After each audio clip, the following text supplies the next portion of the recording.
Salam alaikum, Ramadan Mubarak. Donc maintenant on va voir le chapitre des équations différentielles linéaires. Donc voici le programme. Donc la première partie concerne l'équation différentielle linéaire d'ordre du premier ordre. La deuxième partie, les équations différentielles du second ordre. Donc définition, on appelle l'équation différentielle du premier ordre toute équation de la forme y' plus ay est égale à f. Avec y ici c'est une fonction, c'est y de x, c'est l'inconnu. L'inconnu ici c'est une fonction qui est y de x. Donc premier ordre, ça veut dire le premier ça provient de l'ordre de la dérivée qui figure dans l'équation différentielle. Donc ici on a y' plus ay. Donc si jamais on a y seconde plus 3y' plus 2y est égal à 0, on dit que c'est une équation différentielle linéaire d'ordre 2.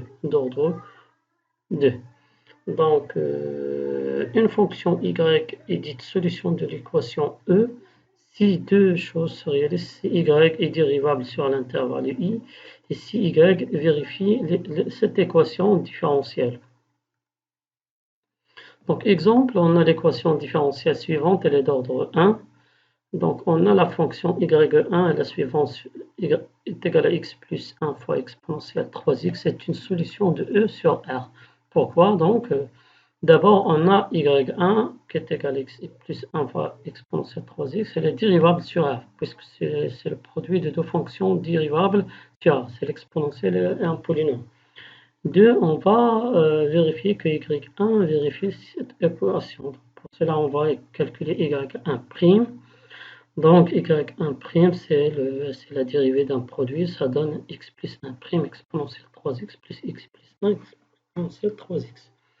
X plus 1' c'est 1 et E3x c'est 3 exponentielle 3x. C'est de la forme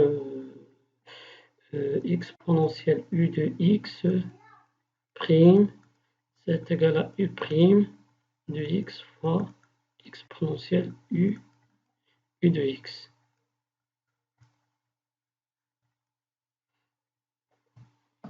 Donc tout calcul fait, ça donne 3x plus 4 exponentielle 3x. Donc on remplace dans E, donc on a y1', c'est déjà calculé, et y1 c'est notre solution éventuelle. Donc on remplace et on trouve après calcul, ça c'est y1', moins 2 fois y1, et on factorise avec l'exponentielle 3x, donc ça donne x plus 2 exponentielle 3x, et c'est le second membre de notre équation. Donc y1 vérifie E. Donc y1 c'est une solution de notre équation. Deuxième exemple, on va vérifier que la fonction y1 est égale à 1 sur 2x3 est une solution de E. Cette fois-ci sur 0 plus l'infini, puisque on a un dénominateur qui doit être non nul, c'est le x. Soit on travaille sur 0 plus l'infini, ou bien sur moins l'infini, 0. D'abord, on a 1 sur 2x3, notre solution est dérivable sur R. Et surtout, on travaille sur 0 plus 1, 0 plus l'infini. Deuxième point, il faut vérifier que y1, c'est une solution de notre équation mère. Donc y1, on doit calculer pour remplacer, on doit calculer y1', c'est 3 sur 2 x au carré. On remplace dans E, ça donne 3 sur 2 x au carré moins 1 sur x, c'est le 1 sur x, fois y1 de x, y1 de x. Tout calcul fait, ça donne 2 sur 2 x au carré qui est égal à x au carré qui figure dans notre équation. Donc y1 vérifie E. Maintenant, on va voir la définition de l'équation sans second membre ou bien l'équation homogène. On appelle l'équation sans second membre de l'équation E, notre équation. L'équation 1, si vous vous rappelez bien, c'est l'équation suivante, c'est y' plus ay est égal à f de x. C'est ça l'équation E. Donc sans équation homogène ou équation sans second membre, n'est autre que y' plus ay. Le second membre, ça devient égal à 0. Donc on passe f de x au lieu de 0. Ça s'appelle une équation sans second membre ou bien homogène. Exemple, notre équation E est la suivante. Son équation est homogène, donc au lieu de cos de x, qui est le second membre, je mets le 0. Ça donne l'équation homogène. Maintenant, on passe à la résolution sans second membre.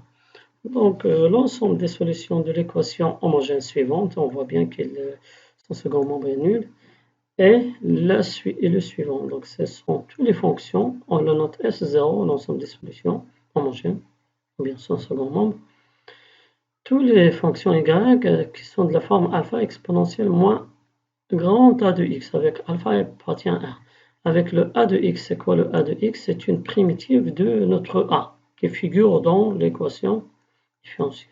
À noter que A est soit une constante, soit une fonction.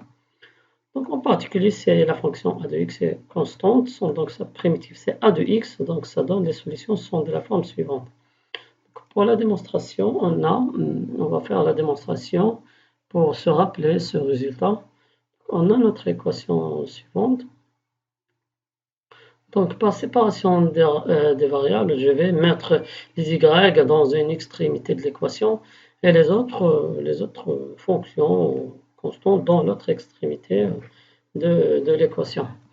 Donc je divise par y, c'est pas par y1, c'est par y, sous réserve bien sûr que y soit différent de 0 sur i. Donc une fois j'ai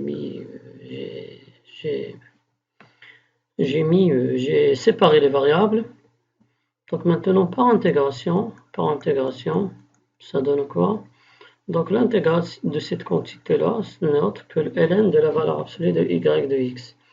Et la primitive de petit a de x, on a déjà, on peut la calculer suivant le a de x. On va la mettre, cette intégrale, c'est égal moins a de x plus lambda.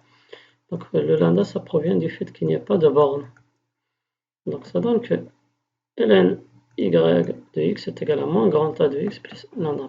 Pour trouver le y de x, il faut se débarrasser de ce ln. Donc on va attaquer par l'exponentielle.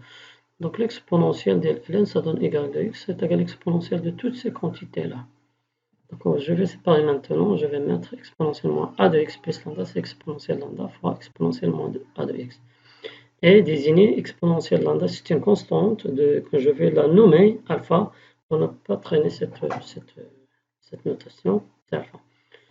Donc je sais d'abord que l'exponentielle elle est toujours positive. Donc je peux me débarrasser de la valeur absolue et ne laisser que y de x. Donc ça donne tout quoi que y de x est égal à alpha exponentielle moins a de x. Avec alpha c'est égal à exponentielle lambda. Finalement le S0, notre S0, je cherche toutes les fonctions qui réalisent la fonction, qui vérifient l'équation différentielle. Ce sont toutes les fonctions qui s'écrivent sous cette forme, alpha exponentiellement a de x, avec a de x, c'est la primitive de a de x. Donc on a dit en particulier, c'est a de x est égal à cette constante, alors la primitive de a de x, c'est a fois x, et les solutions sont de la forme suivante. Donc exemple 2, on a y' moins 2, y est égal à 0, c'est une équation homogène. Donc le petit a, c'est une constante, c'est moins 2, sa primitive moins 2x. Donc je remplace ici alpha moins 2x, ça donne 2x. Alpha moins 2x, ça donne 2x. C'est alpha 2x avec alpha appartient à R. Notons ici qu'on a une infinité de solutions. Il suffit de changer alpha dans R pour avoir une autre solution dans notre équation. Donc cette équation, elle admet une infinité de solutions. Il suffit de faire parcourir alpha dans R pour trouver des solutions. Ces solutions, bien sûr. Un deuxième exemple, c'est y' est égal à moins 1 sur x fois y. Alors le a de x, cette fois-ci, c'est une fonction, c'est pas constante. Je cherche sa primitive. Sa primitive, c'est égal à grand A de x, c'est égal à la primitive de moins 1 de x. C'est moins ln, la valeur absolue de x. Et je remplace ici, ça donne alpha exponentielle moins, ici j'explicite, c'est alpha exponentielle moins ln de la valeur absolue de x, qui est égal à alpha exponentielle ln, la valeur absolue de x. Et bien sûr, c'est égal à alpha la valeur absolue de x, parce que exponentielle 1 et ln sont des fonctions réciproques l'une de l'autre. Je passe à notre remarque. La remarque dit que si y1 et y2 sont deux solutions de l'équation O0, alors pour tout réel alpha et bêta, la fonction alpha y1 plus bêta y2 est aussi solution de O0. Donc cette nouvelle solution, c'est une combinaison linéaire. On va voir qu'est-ce que la combinaison linéaire de deux solutions dans le chapitre des espaces vectoriels. Donc, si jamais on a deux solutions, donc on multiplie y1 et y2 par n'importe quel scalaire ensemble et on retrouve une solution de E0.